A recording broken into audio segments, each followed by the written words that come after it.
আসসালামু আলাইকুম।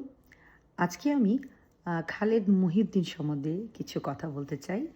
উনি অবশ্যই সাংবাদিক একজন, সেটা আপনারা কমবেশি অনেকেই জানেন। আমি খুবই আ বিব্রত উনার আমি বলব যে উনি কতটা বিব্রত হয়েছে আমি জানি না। কিন্তু আমি ভীষণ বিব্রত উনার বিহেভিয়ারে, উনার খুবই বাজে আচরণে।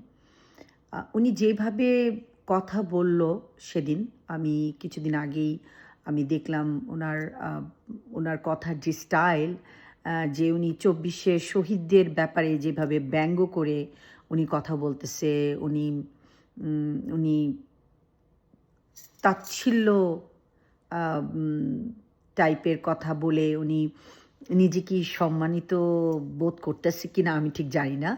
আ অন্যকে ছোট করে কিন্তু নিজে কখনো বড় হওয়া যায় না। ঠিক না? এটা তো আমরা কমবেশি সবাই জানি। কিন্তু উনি যেই পথ বেছে নিয়েছে আমার মনে হয় এই পথটা সঠিক না। হ্যাঁ? কারণ একজন সাংবাদিক, তার আচরণ এমন হতে পারে না। আমি ওসমান হাদির বক্তব্য শুনলাম। খুব সুন্দরভাবে আ উনি বললেন এবং উনাকে বুঝিয়ে বললেন যে উনার কি করা উচিত। আমি এখন পর্যন্ত আসলে শুনি নাই যে উনি সরি ফিল করছে। বাট উনি পরের দিন মনে হয় প্রেসে কথা বলতেছিলেন।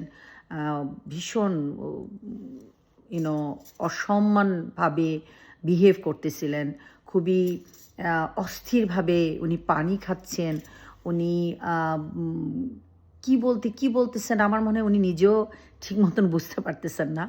আ যাই হোক, আমার মনে হয় উম উনার উনার উচিত, আমি আমার কাছে মনে হয় উনার উচিত যে একটু সংযম, রাইট? একটু সংযম মেইনটেইন করা, রাইট?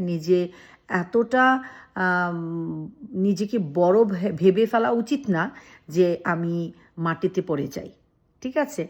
তো উনি আম উনি আমি আমি উনার কয়েকটা সাক্ষাৎকার আমি দেখেছি। উনি নিউ ইয়র্কের আ মেয়র প্রার্থী উম জোহরান মান্দানির সাক্ষাৎকার নিয়েছেন।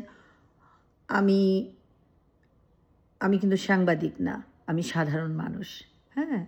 আর উনি সাংবাদিক হয়ে উনি যখন উনার ইয়েতে আপনি যখন যাবেন, অবশ্যই আপনারা আ কমেন্টস এর মধ্যে দেখবেন যে উনি কথা বলছে অ্যাঁ, অ্যাঁ করেই যাচ্ছে। উনি ঠিক মতন কিন্তু উনি ইংলিশটাও ভালো মতন বলতে পারতেছে না।